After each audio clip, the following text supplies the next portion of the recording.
आ आई. Yes. ब ब बदक. क क कणीदार. ख ख खमंग.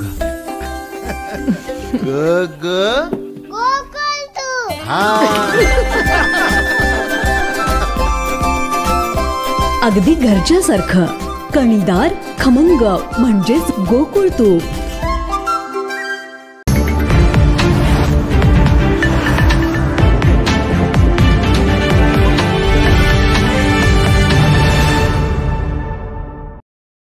शिवाजी विद्यापीठाचा हिरक महोत्सवी अर्थात 60वा दीक्षांत समारंभ येत्या सोमवारी दिनांक 18 रोजी साजरा होत आहे. या सोहळ्याची सुरुवात आज शनिवारी सकाळी ग्रंथदिंडीसह ग्रंथ महोत्सवाच्या उद्घाटनाने झाली. शिवाजी विद्यापीठाच्या दीक्षांत समारंभाच्या निमित्ताने आयोजित करण्यात येणारी ग्रंथदिंडी आणि ग्रंथ महोत्सव हे शहरवासियांसह विद्यार्थी-विद्यार्थिनींच्याही आकर्षणाचा केंद्रबिंदू असतात. यंदाही ग्रंथदिंडीमधील 700हून अधिक जणांच्या सहभागाने हीच बाब अधोरेखित केली. सकाळी कमला महाविद्यालय येथे कुलगुरू डॉक्टर दिगंबर शिर्के यांच्या हस्ते ग्रंथ पालखीचे पूजन करण्यात आले. पालखीमध्ये भारताचे संविधान, सार्थ श्री ज्ञानेश्वरी, संत नामदेव गाथा यांसह राजा शिवछत्रपती राजश्री शाहू स्मरणिका, आर्टिफिशियल इंटेलिजन्स हे ग्रंथ ठेवण्यात आले होते. तेथून टाळ मृदुंगाच्या गजरात दिंडीला प्रारंभ झाला. वाचन संस्कृतीचा जागर करीत आणि प्रबोधनपर घोषणा देत दिंडी राजारामपुरीतून आईचा पुतळा आणि सायबर संस्थेमार्गे विद्यापीठाच्या प्रांगणात प्रविष्ट झाली. प्रांगणातील छत्रपती शिवाजी महाराज यांच्या पुतळ्याला प्रदक्षिणा घालून व अभिवादन करून पालखी मार्गावर सहभागी विद्यार्थी-विद्यार्थिनींचा उत्साह ओसंडून वाहत होता.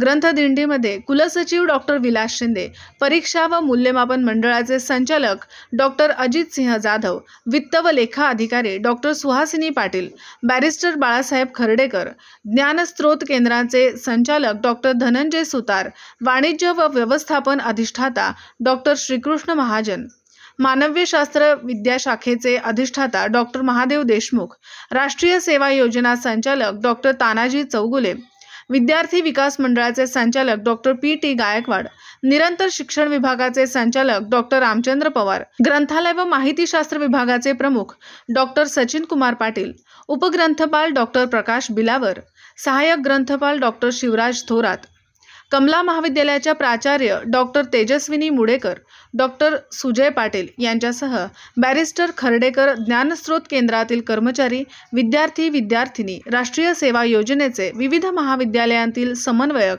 आणि स्वयंसेवक मोठ्या संख्येने सहभागी झाले. ग्रंथदिंडीमध्ये doctor R P. Adhav, doctor Pandurang Patil, doctor Vasant Bhagwat, Tanaji Kamble, Amit Gurav, Kailas Pawar, Ravindra Mangle, Urmila Kadam, Shrimati कुंभार, स्वाती डिगरे, नीता पाटील हे विविध महाविद्यालयांतील ग्रंथपालही सहभागी झाले. ग्रंथदिंडीनंतर सकाळी 10:30 वाजता विद्यापीठाच्या अमराई परिसरात कुलगुरू डॉक्टर दिगंबर शिर्के यांच्या हस्ते ग्रंथ महोत्सवाचे उद्घाटन करण्यात आले.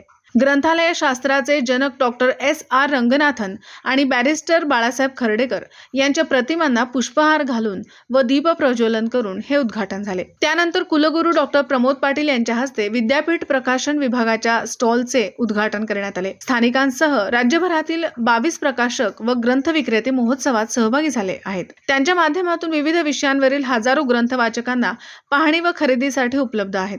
त्यामुळे ग्रंथप्रेमी व वाचनवेड्या व्यक्तींसाठी हे प्रदर्शन म्हणजे एक पर्वणीच आहे.